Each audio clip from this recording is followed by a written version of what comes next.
Hello, this is Jay Denson, and welcome to another episode of Fit Health Well. Today, I'm very honored to have Dr. Horschig.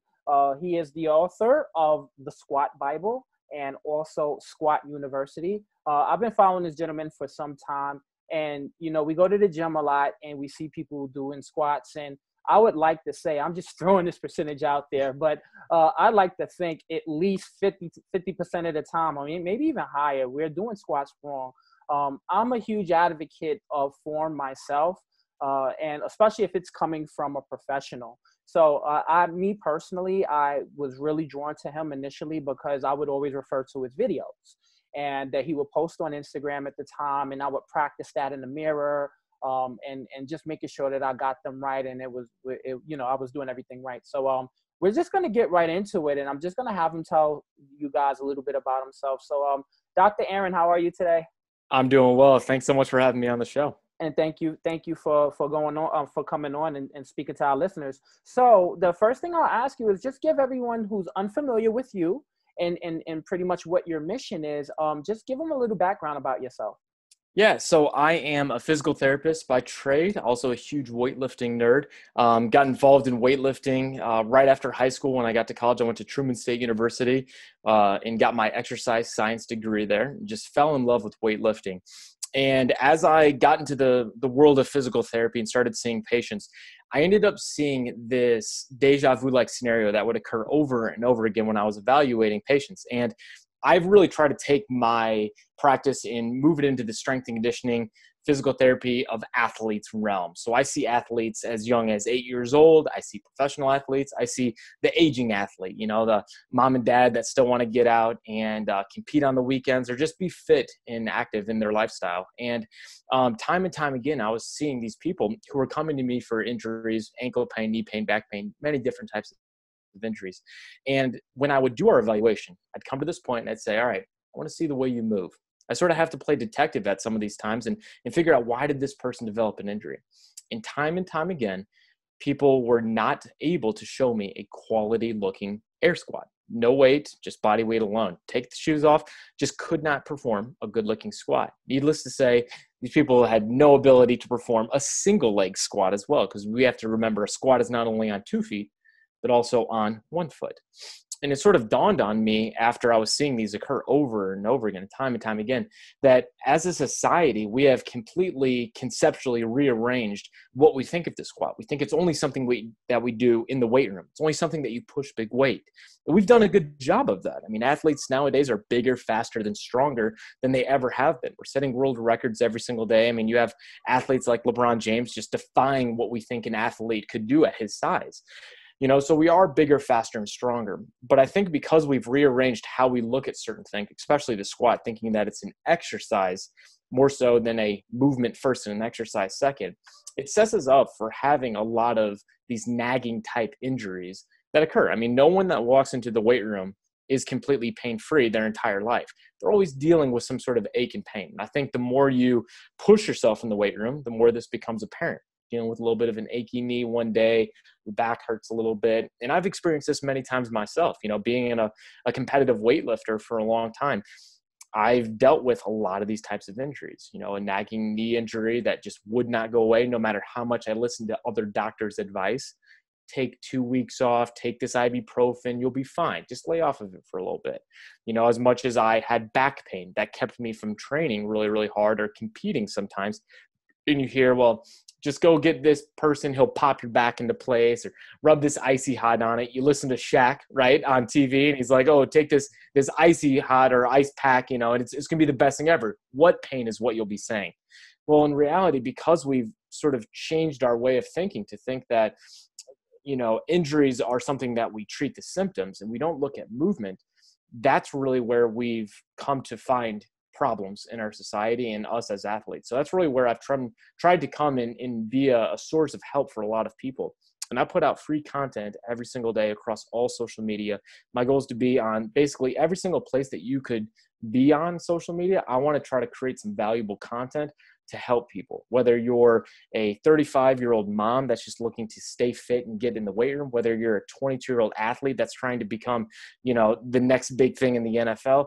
I want to be able to create some content that can help you and to speak to you. And basically the big thing I try to tell people is I want you to move well first and then move big weight. So my content is all centered around helping people move better, understanding, especially the squat being the cornerstone of our movement vocabulary.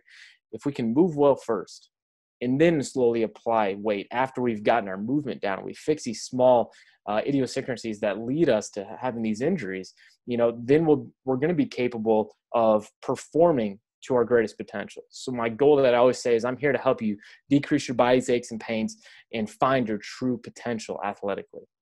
Absolutely. And when I read your book, one of the things that I love the most is you was like, the moment you pick up a barbell, you're exercising, right? And what I was drawn to the most, I would say, is your focus was what you just said here was the mobility factor, right? Because a lot of times, a lot of us, when we are, even though the gyms are closed now, but when we were going, we weren't conscious of these things. We weren't conscious of our hip mobility, our joint mobility. How should we be squatting, in what form, and things like that. We were just picking up weights and doing things of that nature. So what my first question to you, and what I really want to dive into, and this was just a little excerpt for the book, just because I felt it was helpful for beginners and our listeners, is can you just briefly go over the absolutes of squatting and just how that applies to a proper squat? Yeah. So there's a number of different things when we look at from a squat, and you can get really, really detailed, but there's a couple different things that you want to understand that are sort of like the basics. A couple things that we're thinking about is for sure foot stability. You have to be stable from the ground up. Your body has to be on a firm foundation. So if you're rocking around and wearing a pair of running shoes while you're squatting, that's the first thing that we shouldn't be doing. As great as Nike Air Maxes look while you're walking around, they're horrible shoes to squat in. And it's because it's almost like squatting on top of a marshmallow. So you're not going to be able to have that firm foundation. So if you are squatting on something that's a harder sole or a flat sole, it's going to give you balance from the ground up. It's almost like if you want to think about building a house. You don't build a house on top of a sandy foundation. You pour the concrete, you have that strong foundation. So the same way goes from whenever we're starting our squat. We want to be able to have a firm foundation with our feet. Whenever we're talking about our knees, we need those knees to be directly in line with our feet. Now, something we'll probably talk about later with talking about your squat, not everyone has a completely straightforward foot squat. There's sometimes going to be some people that have a little variation based on their anatomy, the way their body has formed over the years. Sometimes there's variations in the way that our bones connect to our hips and things like that. And then everyone's got different levels of mobility based on a number of different factors as far as their injury history, how they've treated their body. You get some people that have, sat for 20 years of an office job. They're going to have a different level of mobility as compared to maybe a young gymnast who's in the gym and stretching every single day. So those things are going to change maybe the way in which we place our feet. But regardless, we want those knees to align directly with our feet. So as you're squatting down, I don't want to see those knees waver in at all. Another big thing is we want those hips to start the movement every single time. One of the biggest things I see that people do incorrectly whenever they squat is they jam their knees forward. The squat should always start with the hips, pushing them back just like it's called a hip hinge. Now, the degree of hip hinge is going to depend on the type of squat you're doing. So if you're doing a front squat, so we have the bars on our chest, there's going to be a very, very minute hip hinge. Can't be a big hip hinge because if you throw your hips back a lot, that chest is just going to collapse right forward because it has to, equal an opposite reaction. Your body's going to be off balance and you're not going to be able to save the lift. Whereas with a back squat, you're going to be able to push the hips back just a little bit farther at the very start. But regardless of what type of squat you're doing, the hips always start the movement. And the last big one that I think a lot of people miss is staying balanced. And what that means is that our body's center of gravity remains over the middle of our foot the entire lift. Now, what that means is that depending on the type of lift you're doing, your squat is going to look a little bit different. So if we have a body weight squat, so just an air squat, no weight, we're just doing a couple squats in the gym. If we think about it, most people, their center of gravity is around their stomach. Now, based on how that person's body is formed, maybe they have a bigger gut or they're really, really tall, they have a really long torso, that may change a little bit.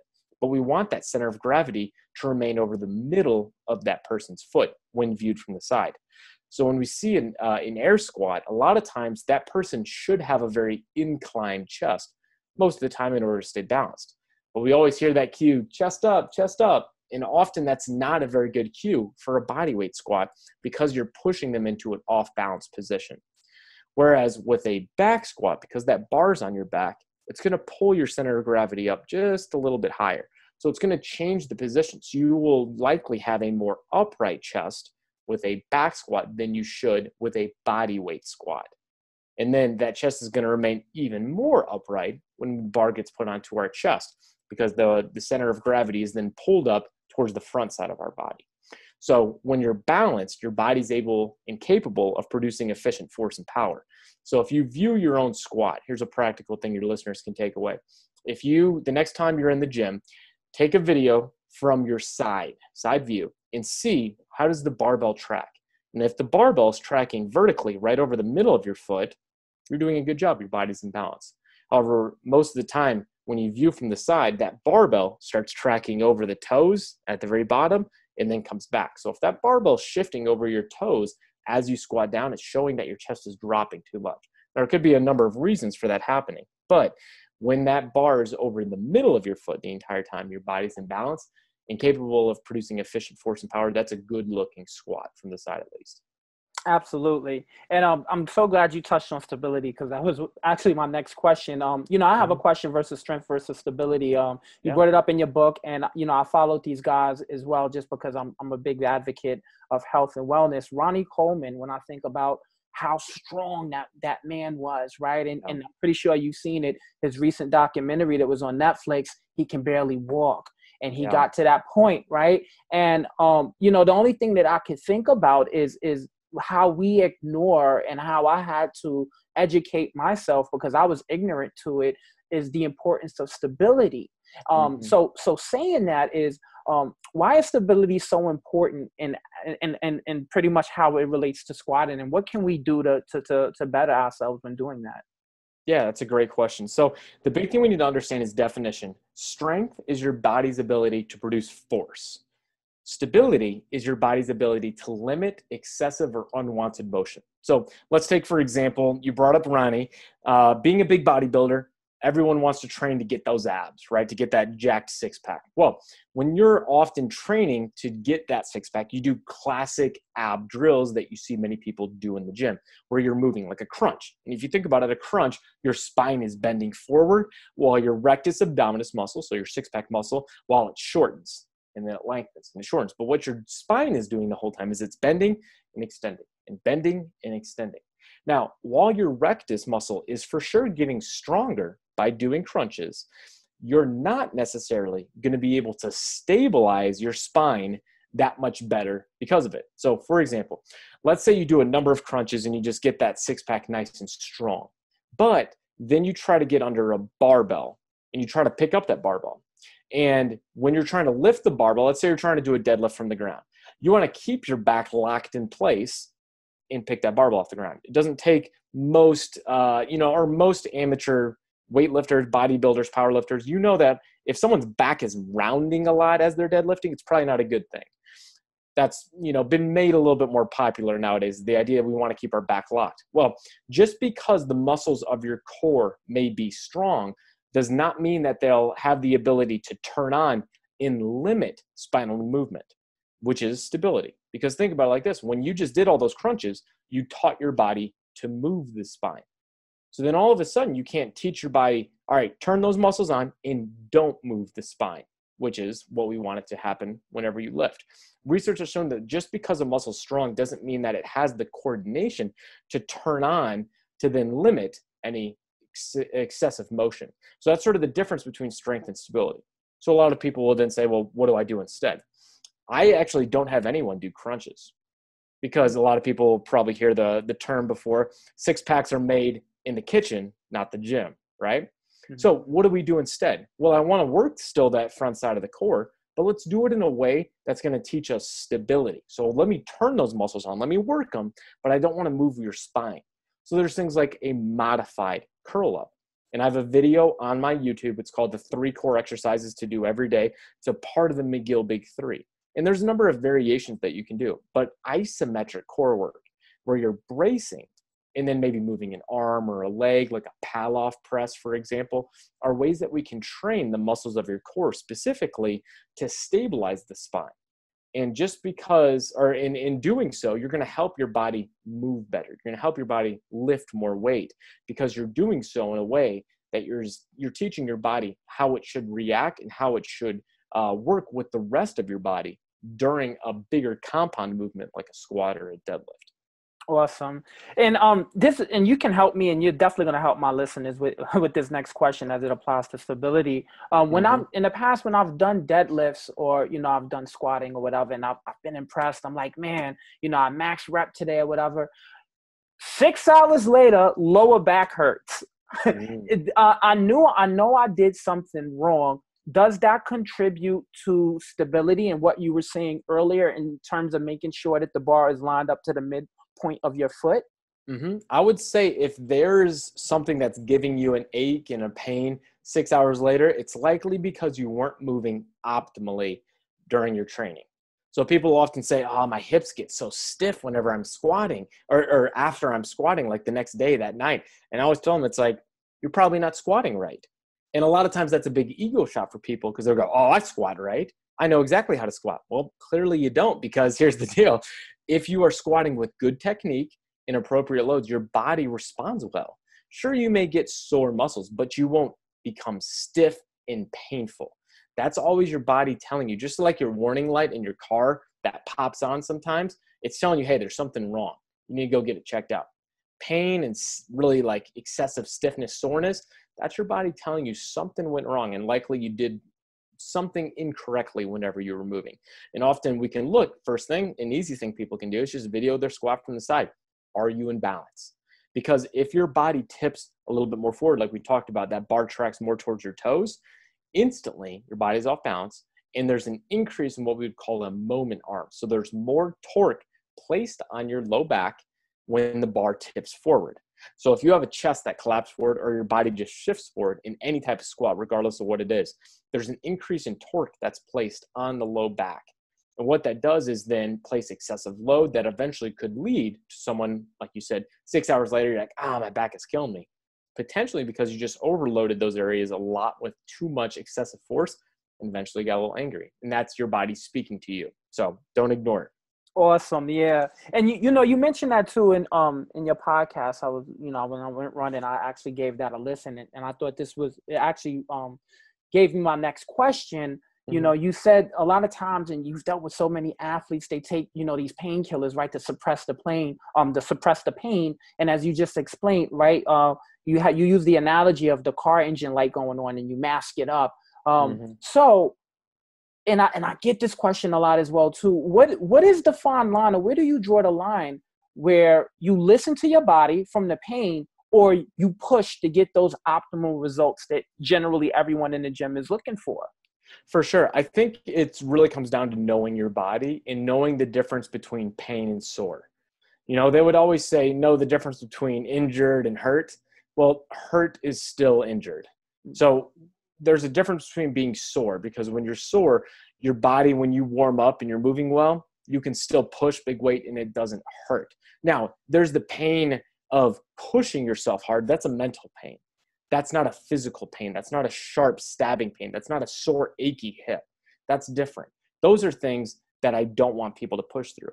The mental anguish of pushing out another squat and having that be physically tough, that's something that if you want the goals that you're looking for, you're going to have to push through that. And in doing so, you'll often be able to find the goals that you're trying to achieve, whether that's physical attributes like aesthetics or more strength or more power, being a better, faster, stronger athlete. But the pain of a sharp and stabbing pain or sore and dull hip that does not get better with more warm-up, that's something that you should not be pushing through. And if you do, eventually your body pushes back. And you brought up Ronnie Coleman, and I think it's a great example. And now, I obviously don't know Ronnie personally, but I do know that whenever you're pushing your body to the max day in and day out like he did for a long time, there's going to be drawbacks to that eventually your body pushes back. And that's why it's so important to, when you're starting to notice those like achy knees or things that aren't feeling very well, go and see a sports physical therapist, someone that can help you understand and screen to figure out why that's there.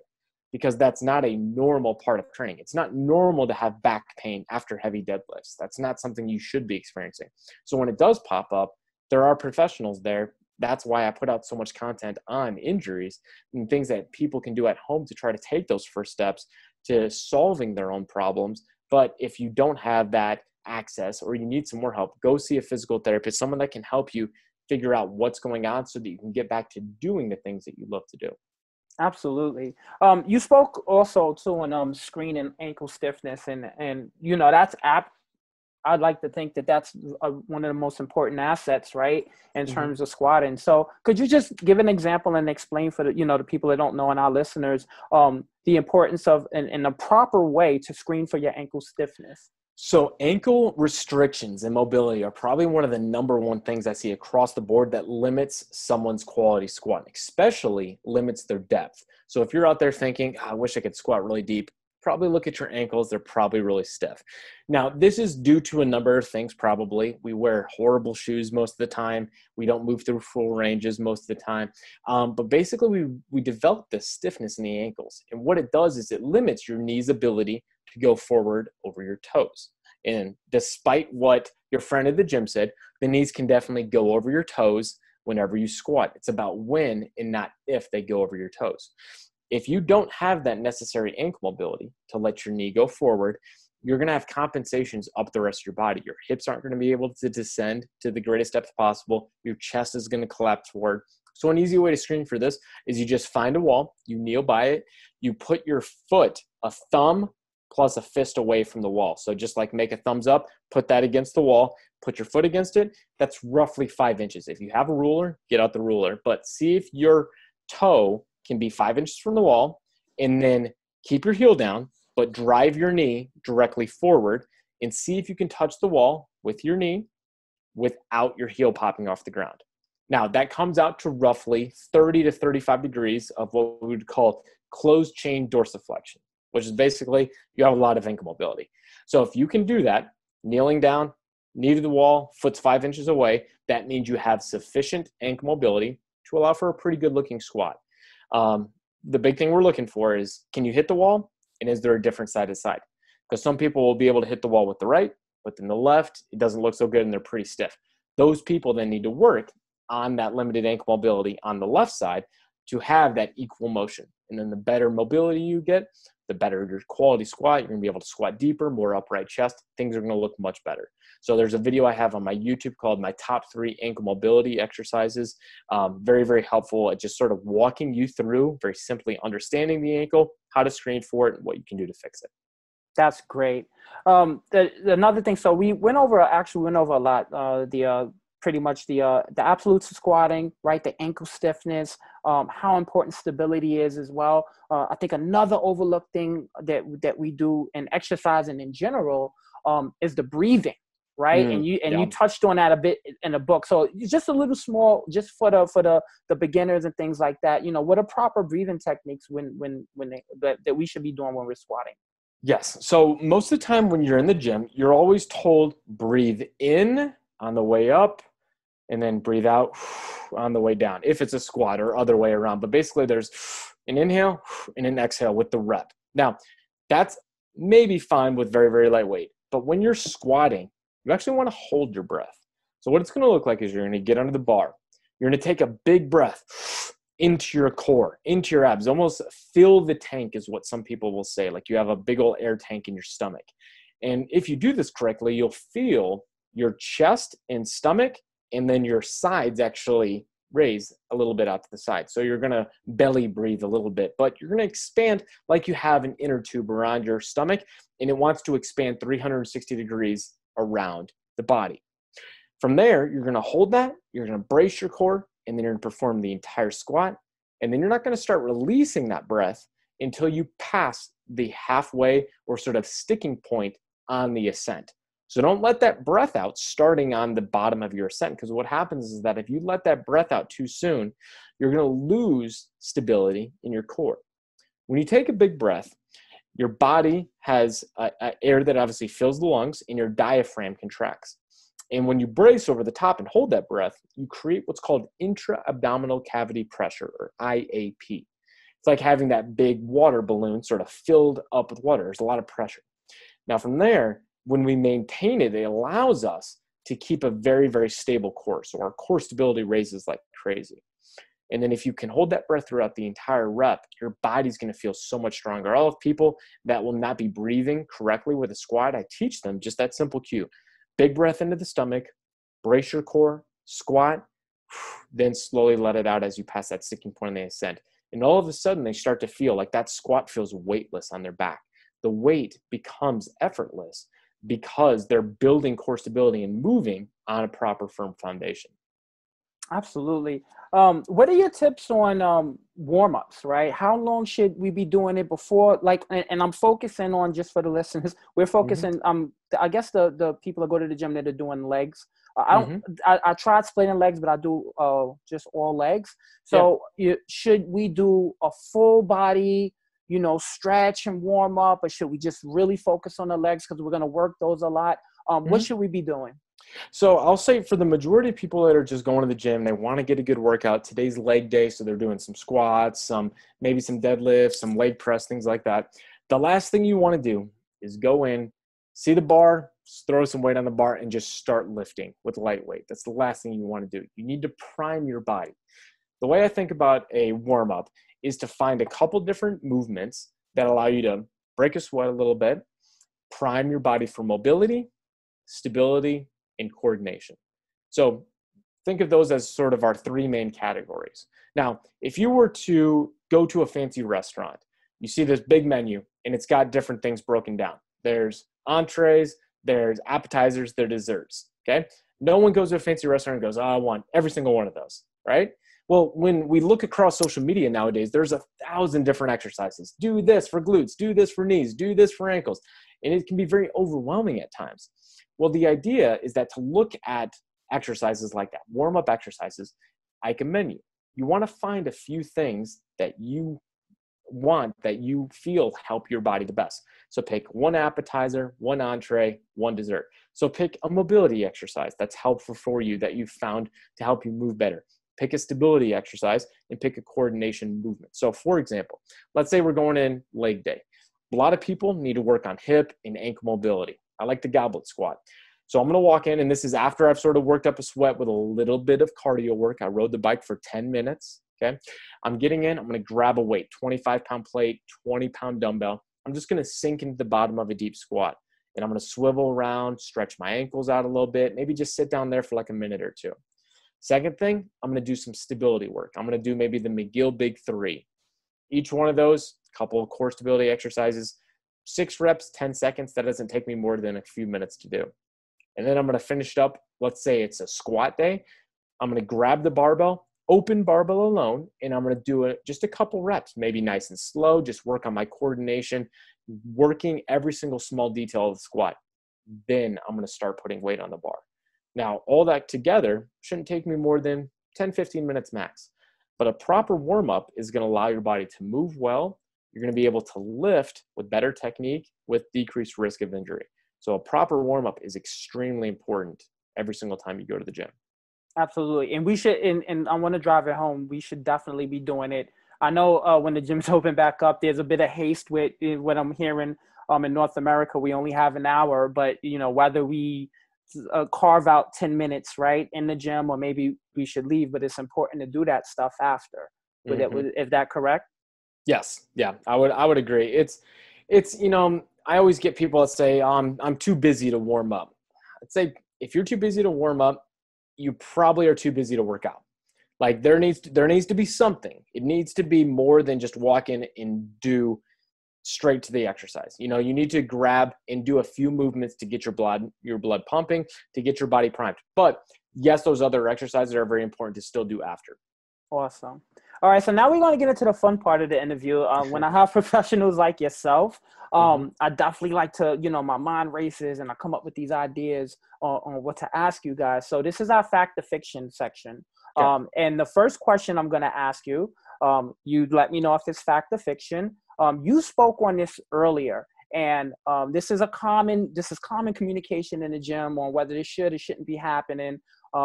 Barefoot squatting, right? Or not barefoot squatting. Now, I know this, and you mentioned it before. You should have with the tripod, with the base of your feet, it should be flat.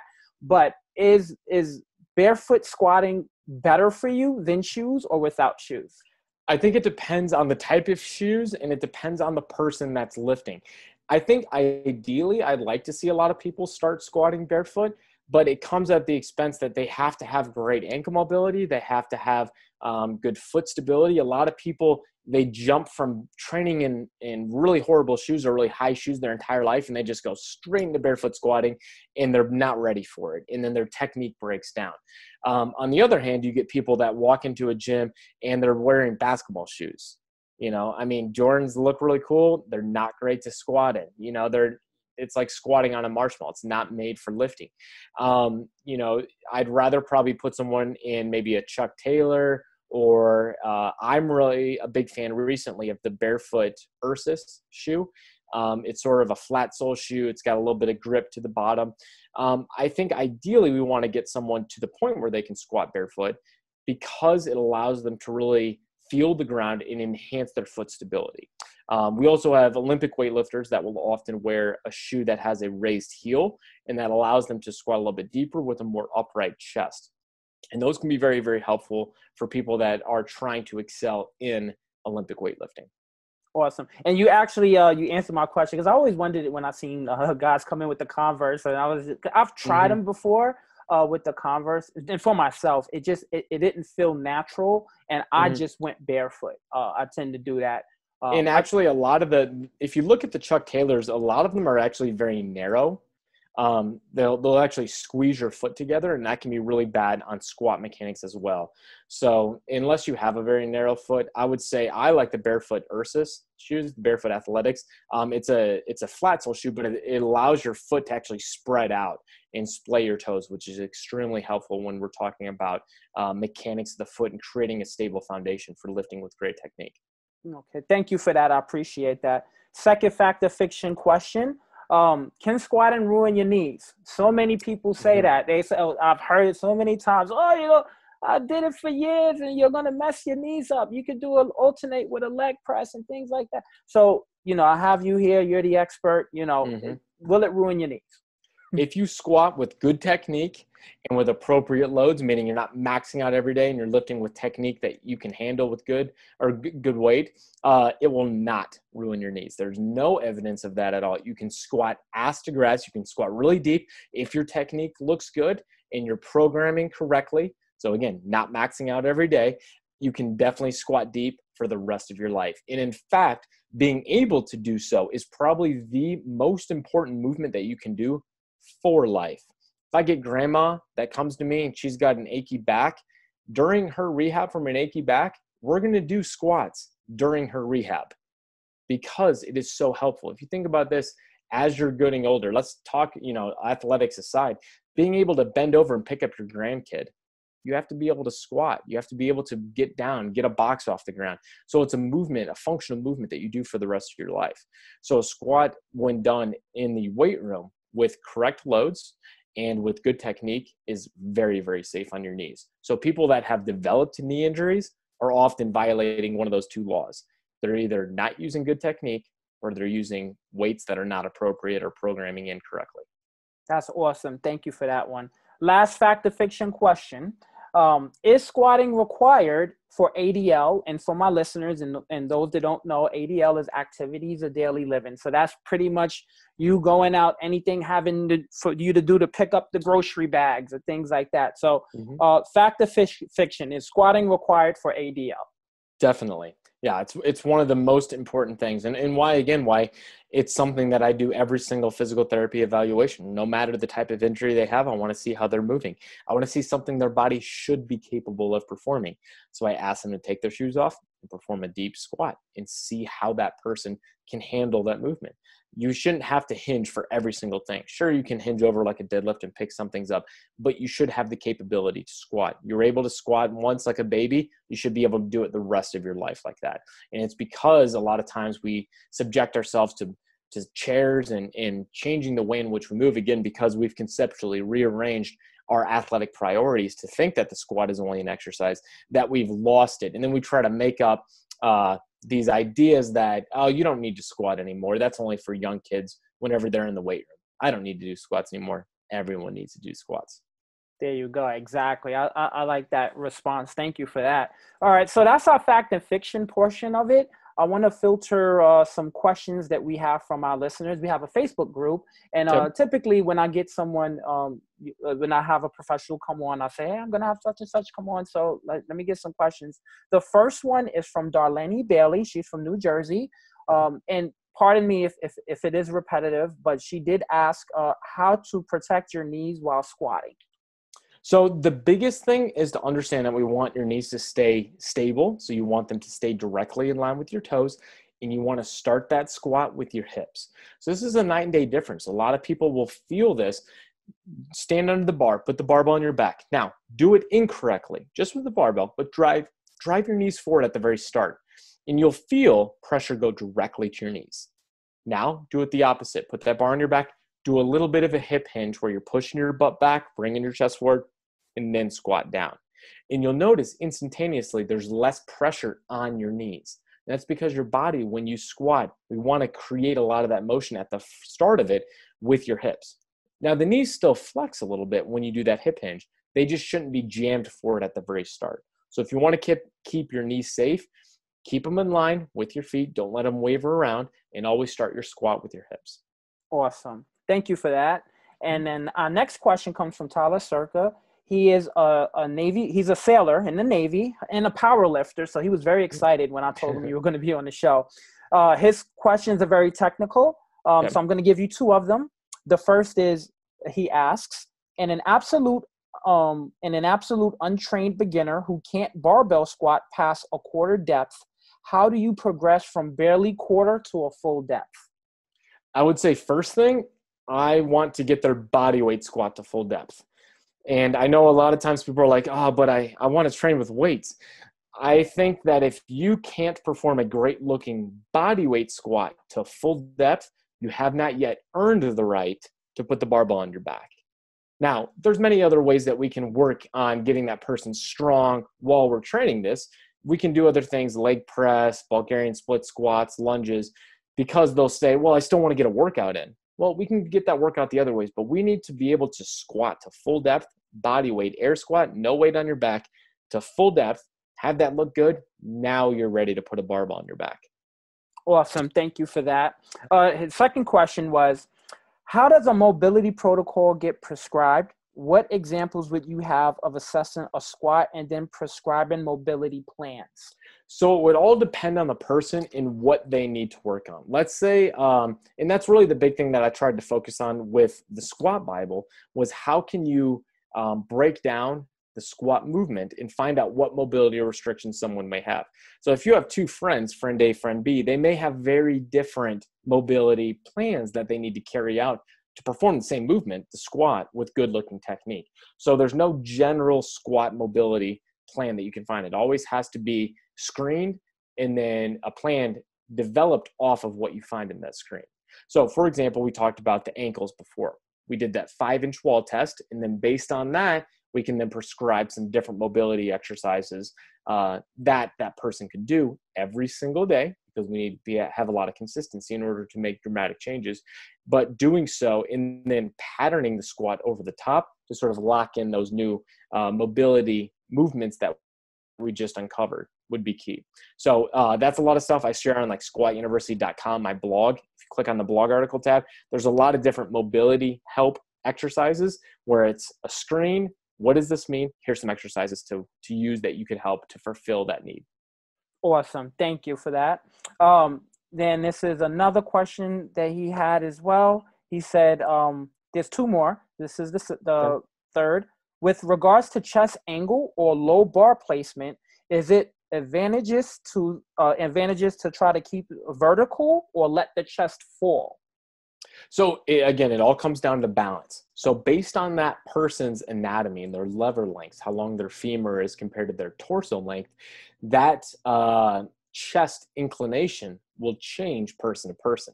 So let's say you have a person that's got really, really short femurs and a really, really tall chest or long torso. They're going to have a much more upright squat compared to someone that has really, really long legs and a relatively short femur or relatively short torso.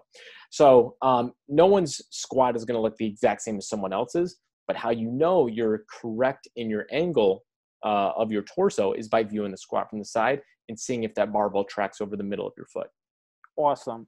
And then the last question, and I'll save this for last specifically because he's always trying to PR and do things like that. What's the best way to prevent getting folded, in quotation marks, on a heavy back squat attempt?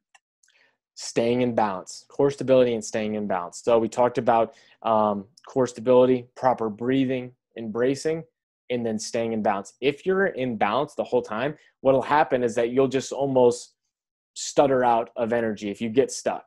You won't collapse forward. Now, you may need some friends to help you get the weight back up, but you won't fold and collapse over. The people that do that are off balance, and the barbell's already way too forward. So when they lose their energy, there's nowhere else to go but fold in two.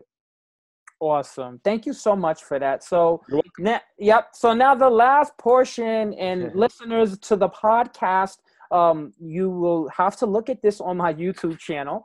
But I am going to get some help from the great Dr. Aaron himself. And what I have put together is 2 videos of me squatting. For those unfamiliar, the first thing he'll tell you, whether you're a client of his or he's meeting you for the first time, let me see your squat, right? So Exactly. I did 2 videos, a frontal video and a side video, and we're going to have him take a look at that for us. So, and I did 3. I did it 3 times. So we're going to go back, and then you can give your feedback after the videos and let me know.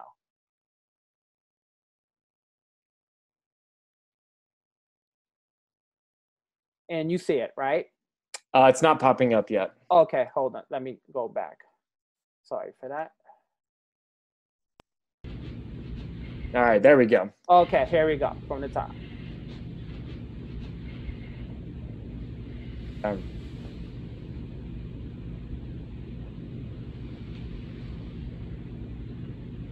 Okay, so the first couple things that I'm seeing right now, foot angle. That's the first one that I would always look at. And you can see that your toes are turned out maybe 45 degrees or so out to the side. So that's a big thing to look at. Whenever you have excessive toe angle, the first thing we want to do is assess why it's there. Usually that's probably your comfortable position when squatting. So I'd next say, all right, turn your toes a little bit more straight forward, maybe 5 to 7 degrees out to the side. And let's see what happens to your squat. Are you still able to hit full depth, or is there breakdown compensations all the way up the rest of the chain? We would then do some screening to figure out, well, why would that occur? Maybe you have those toes that turn out to the side because of an anatomical variation that we call retroversion. So some people have hips that are designed in a way to where the femurs are much more flat in the way they connect to the pelvis than other people. So it's not textbook normal. And what that means is that in order to have your body balanced, your toes technically turn out to the side a little bit more. That's more of a balanced hip approach for you. Now, it's not, like I said, textbook normal, but that's the way that your body moves. So that is one reason why someone may have excessive toes out to the side. Another reason could be lack of ankle mobility, for example, or lack of hip internal rotation.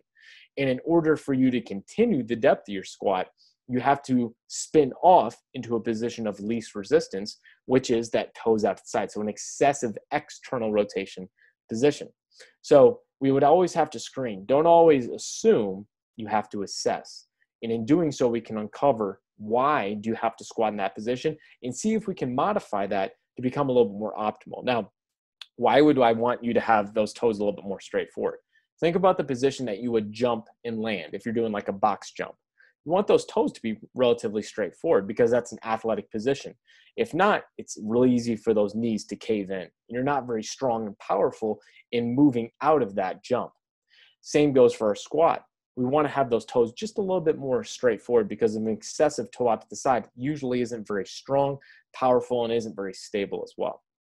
Awesome. And we're just going to take I wanted to share the second video with you so you can look at my chest and just let me know if again, if there's anything that I can improve on or I am doing wrong. So we're going to get that one up. Okay. Share that one. Okay.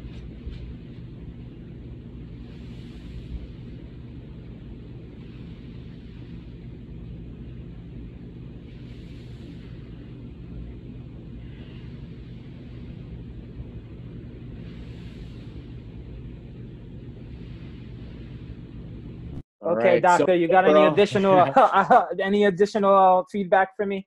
so overall, not too bad, but I would assume that you were using the cue in the back of your head, chest up, because I could see that you were very, very upright. Now, nothing wrong with using that cue if you stay balanced and that person needs it for the right reason. Like if their chest is collapsing forward, sometimes that cue works for that person to remain a little bit more upright. But in your case, it looks like in doing so, you were pushing yourself off balance, just in the opposite position a lot of people are. Looked like your weight was a lot on your heels. Now, that's another thing is people use the cue, weight on the heels. You want your weight spread evenly across your entire foot through that tripod that we talked about. So weight on the heel, weight through the first toe, and weight through the fifth toe. And that equal distribution of weight allows you to have that balanced foot, a balanced body, able to move well and lift big weight efficiently. So I would say for you, don't allow your chest to round over like you have a turtle shell on your back, but allow your chest to incline just a little bit more and squat down, and you're going to find that you're going to feel much more balanced in that position. Awesome. Thank you so much. You're welcome. Listen, it was definitely a pleasure to have you. I get a lot of value just following you. And I'm grateful that you took the time out your day to help educate our listeners as well.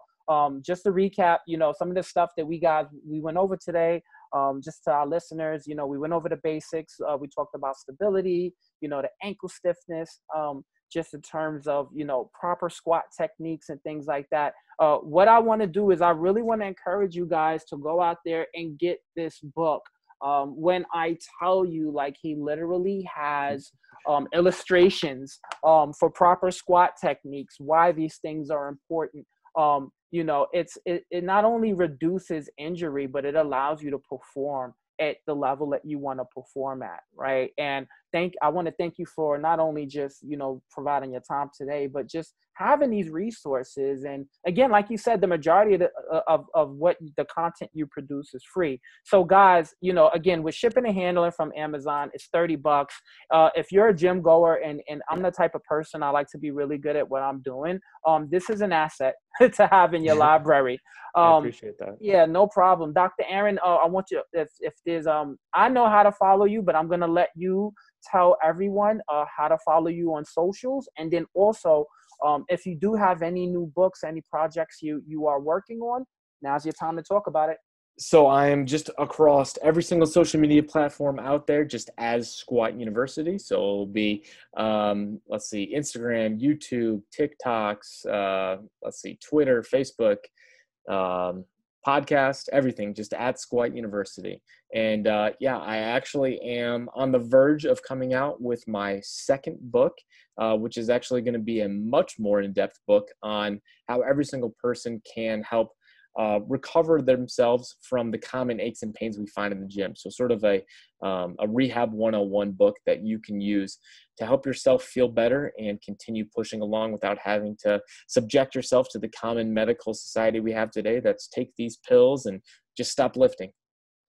Absolutely. And I will definitely buy that book when it comes out. My listeners know that, I don't promote anything that I don't believe in. And I believe in what you produce. And I really appreciate that. Yeah, we get a lot of results. So again, just thank you, Dr. Aaron. Make sure you guys follow him. Again, Squat University on all platforms. I encourage you, if you are serious about getting the basics done in movement, get the Squat Bible. You can get it on Amazon. Again, with shipping and everything like that, it's about $30. It's literally, it's dirt cheap. And I'm thankful to him for that. But get that because it's essential. And then again, you guys, now we have the YouTube channel for season 2. I know COVID has changed things a bit up for us, but you can get the visuals on YouTube. Be sure that you are following us at Fit Health Well on Instagram, and then also you can hit up the website at Fit Health Well. And if you are a person that would like to be on the show, you can, or you just have general information that you would like, hit us up at fithealthwell@gmail.com. Again, thank you, Dr. Aaron, for your time today. I'm grateful for it. Yeah, thank you so much. And to my listeners, I'm grateful for you guys.